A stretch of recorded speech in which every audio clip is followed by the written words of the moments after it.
I'm Suzanne Roberta.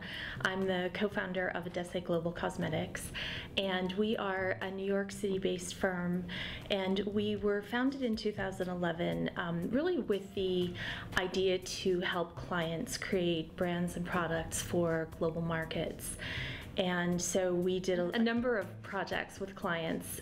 So we created skincare products, we created color cosmetic products.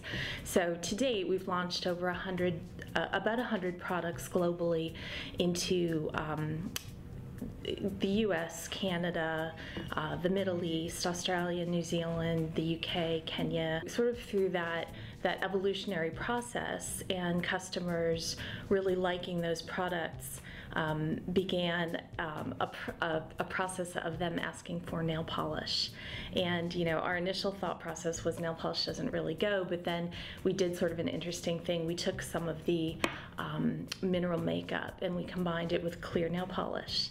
And that was sort of a game-changing moment for us because we realized that there was a huge opportunity to have a different kind of nail polish, one that was infused with organic minerals, micas, pigments, essential oils. It kind of ties in with today's presentation because we were exporting cosmetics to the Middle East, and a lot of our customers there wanted to have beautiful nails, particularly gel nails, but the process of wearing the gel and scraping it off and soaking it not only was a long period, but it was really damaging to their nails. So we began the development of a formulation which has resulted in this product, which is the Air Gel Peel-Off gel system.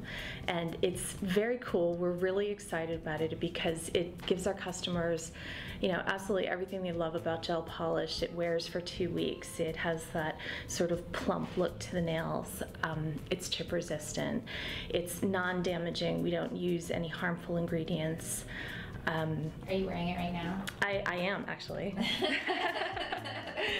Years and years ago, consumers were willing to put almost anything in their bodies and on their skin, and particularly for our industry in the pursuit of beauty products, women were willing to use products that contained ingredients that may or may not have necessarily been safe.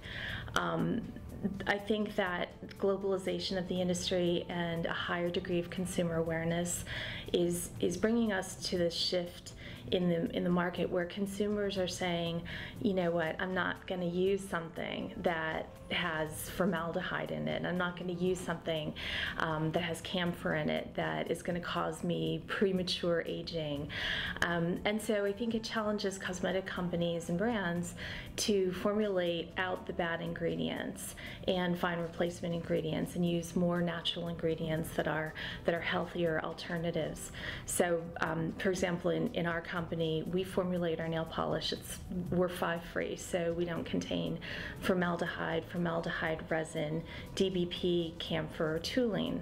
And those are ingredients that everybody is really concerned about. And with repeated use of cosmetics, I mean, we wear cosmetics every single day, skincare products, hair care products, nail polishes on our nails for 2 weeks with some of the more sophisticated formulations. So we're seeing that trend, and I think as global markets become more important in the whole global cosmetic scene, we're going to see a lot more of that kind of consumer demand.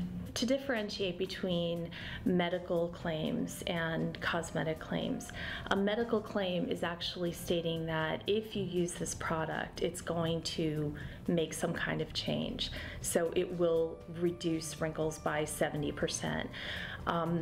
When companies are making those kinds of claims, clinical studies have to be done to back up the data. So you can point to a claim and then point to the research and the studies that have been done to prove that that is a true fact.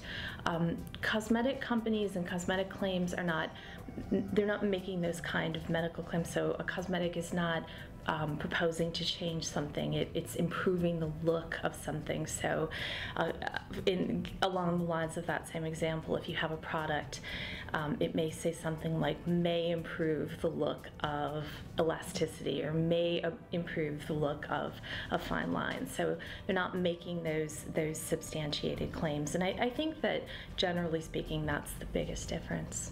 As a product developer, regulatory and compliance issues are something that we think about all the time. As a global distributor of products, we're finding that the global landscape is very complicated. In fact, my section on the Middle East today is really, it's extrapolating out specific requirements just for the UAE, because if I talked about all 6 of the GCC countries, we would probably, be here for a couple of hours. So I think for our company attending this today, it's a really good insight into the kinds of things that we need to be talking about and thinking about. And I think the biggest takeaway is how rapidly evolving the regulatory environment is. So something that may have been current yesterday may not necessarily be current tomorrow or a week or a year from now.